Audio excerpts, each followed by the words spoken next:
Guys, আসসালামু আলাইকুম। আপনারা সবাই কেমন আছেন? আশা করি ভালো আছেন। আলহামদুলিল্লাহ, আল্লাহর রহমতে আমিও খুব ভালো আছি। তো চলে এলাম নিউ একটা রেসিপি নিয়ে। তো পরোটা তো বিভিন্ন ধরনের হয়। তো কে কে এরকম মিষ্টি পরোটা বানিয়েছেন অবশ্যই তাড়াতাড়ি করে কমেন্ট করে জানান। তো আমি বাচ্চার টিফিনের জন্য বানাচ্ছি পরোটা। তো নানান ধরনের পরোটা বানিয়েছি। তো মিষ্টি পরোটা আজকে বানাচ্ছি। তার জন্য দেখুন আমি এখানে আটা নিয়েছি। আপনারা চাইলে কিন্তু ময়দা দিয়েও বানাতে পারেন। তো আমি বাচ্চার টিফিনের জন্য বানাচ্ছি। তো ময়দাটা তো শরীরের জন্য খুব একটা ভালো নয়, তার জন্য আমি আটা দিয়ে বানাচ্ছি। তো দেখুন এরকম টাইপের রাখবেন, খুব বেশি শক্ত বা খুব বেশি সফট করবেন না, এরকম মিডিয়াম পজিশানে রাখবেন। তো মিডিয়াম পজিশানে রেখেছি আমি, যাতে বেলতে বা পরোটার ভাঁজটা করতে আমার খুবই সুবিধা হয় আর না চিপকে যায়। তো এরকম পজিশানে রেখেছি। তো দেখুন আমি এখানে একটা বেলনি আর একটা পিঁড়ে নিয়ে নিয়েছি রুটিটা বেলার জন্য। তো ওপর থেকে দিয়ে দিয়েছি একটু আটা। তো আমি একটা রুটির মতো গোল শেপ করে নেবো।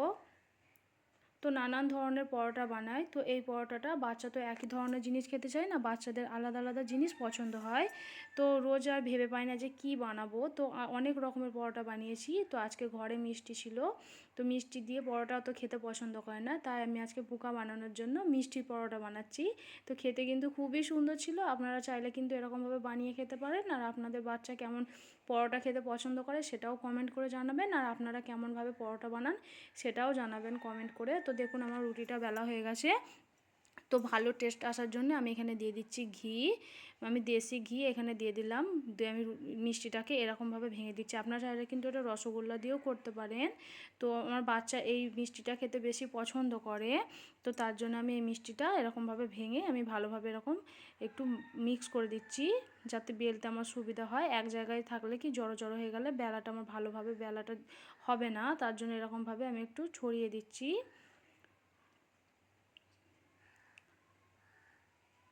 তো দেখুন আমার মিষ্টিটা কিন্তু ভালোভাবে ছড়িয়ে দেওয়া হয়ে গেছে। তো আমি এরকম একটা পরোটা শেপ দিয়ে নেবো। দু সাইড থেকে অল্প অল্প করে দিয়ে এরকম একটু ঢেকে নেওয়ার চেষ্টা করব, যাতে বেলার সময় না বেরিয়ে আসে। তো দেখুন ভালোভাবে আমি ভাঁজটা করে নিচ্ছি।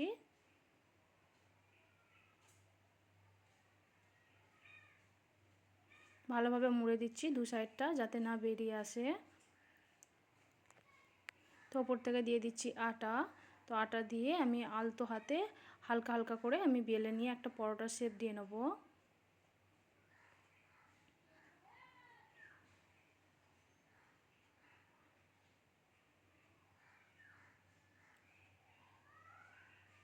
তো আমি আলতো হাতে আস্তে আস্তে করে পরোটাটা আমি বেলে নিচ্ছি। খুব বেশি মোটা বা খুব বেশি পাতলা করবেন না, যেন ভালোভাবে পরোটাটা ভেজে নিয়ে যায় সেরকম একটা পজিশনে রাখবেন। কাঁচা থাকলে কিন্তু ভালো লাগবে না। তো খুব বেশি পাতলা আমি করব না। তো দেখছেন পরোটাটা আমার একদম পারফেক্টভাবে রেডি হয়ে গেছে, বেলা হয়ে গেছে। তো দেখুন পরোটাটা আমার একদমই রেডি হয়ে গেছে। তো আমি পরোটাটা তুলে আমি আর একটা পরোটার জন্যে রুটিটা বেলে নিয়েছি, এরকম গোল করে একটা রুটি বেলে নিচ্ছি। তো আমি চৌকো পরোটা বানিয়েছি। তো এটা আমি তেকুনা পরোটা বানাবো। তার জন্য আমি দেখুন আবার একই পজিশনে আমি ঘি দিয়ে দিচ্ছি। ঘি দিয়ে ভালোভাবে আমি রুটিতে মিক্স করে নেবো, ভালোভাবে মাখিয়ে নেবো। তো দেখুন ভালোভাবে মাখানো হয়ে গেছে। তো আমি এটা একটা ইয়েলো কালারের ইয়েলো জাম মিষ্টি দিয়ে দিচ্ছি এর মধ্যে। তো আমি দুটো পরোটা বানাচ্ছি দু রকম মিষ্টি দিয়ে। তো এই মিষ্টিটাও ভালোভাবে এরকমভাবে আমি করে দিচ্ছি। এটা আমি তেকুনা টাইপের করব, তাই খুব বেশি আমি এটা ছড়াবো না। তো দেখুন তার জন্য এক সাইডটা পুরো এইভাবে মুড়ে দিচ্ছি আমি ভালোভাবে। তো আবার একটা এরকমভাবে শেপ দিয়ে নিচ্ছি তেকুনা। তো ভালোভাবে মুড়ে দিচ্ছি যাতে না বেরিয়ে আসে। তো আলতো হাতে আমি এই রুটিটা উপর থেকে আটা দিয়ে আলতো হাতে আমি বেলে নেব।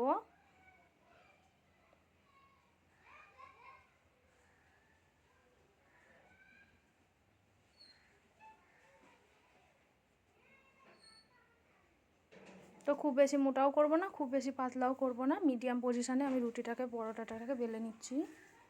তো পরোটা আমার ভালোভাবে বেলা হয়ে গেছে দু সাইডটা। তো দেখুন এক সাইডটা আমি মিষ্টি রেখেছি আর এক সাইডটা নর্মাল রেখেছি। তো আমি এখানে একটা লোহার তাওয়া বসিয়ে দিয়েছি। লোহার তাওয়াতে পরোটার ভাজাটা খুবই ভালো হয়। নন স্টিকে অত ভালোভাবে ভাজা হয় না, তার জন্য আমি এখানে লোহার কড়া বসিয়ে দিয়েছি। তো ভালোভাবে গরম করে একটু কাপড় দিয়ে মুছে নিচ্ছি। তো দেখুন খুব বেশি গরম করা যাবে না, তাহলে কিন্তু চিপকে যাবে। হালকা হালকা গরম হয়ে গেছে। তো আমি উপর থেকে দেখুন পরোটাটা এরকমভাবে দিয়ে দিচ্ছি।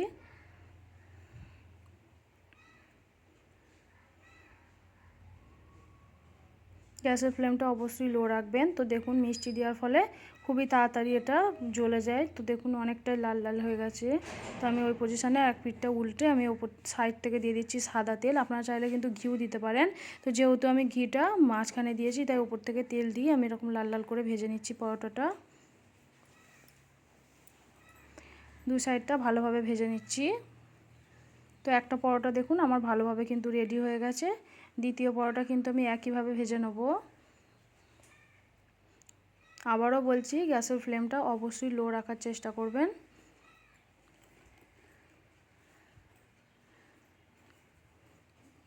তো দেখুন এক সাইডটা আমি উল্টে দিচ্ছি।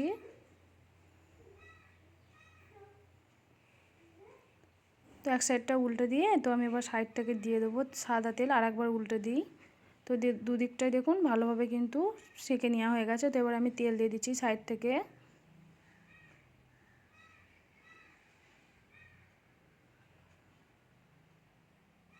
তো কত অল্প সময়ে রেডি হয়ে যায় এই মিষ্টি পরোটা। বাচ্চা থেকে বড় এটা সবাই পছন্দ করবে, সবাইকার টিফিনের জন্য এটা একদমই পারফেক্ট।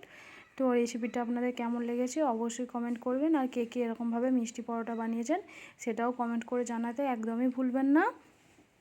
তো দেখুন আমি দু সাইডটা কিন্তু লাল লাল করে ভেজে নিয়েছি। তো খুব বেশি ভাজার প্রয়োজন নেই, একদমই হয়ে গেছে রেডি। তো কেমন লেগেছে রেসিপিটা অবশ্যই কিন্তু কমেন্ট করবেন, শেয়ার করবেন। আর আমার চ্যানেলে যদি নতুন হয়ে থাকেন অবশ্যই চ্যানেলটাকে একবার হলেও সাবস্ক্রাইব করবেন। তো একটা পরোটা দেখুন আমি মাঝখান থেকে আপনাদের ভেঙে দেখাচ্ছি। কত ভালোভাবে কুক হয়ে গেছে, খেতে কিন্তু খুবই সুন্দর ছিল। তো আপনারা কে কে ট্রাই করেছেন অবশ্যই সেটা জানাতে একদমই ভুলবেন না। তো ফিরে আসছি নেক্সট কোনো ভিডিও নিয়ে।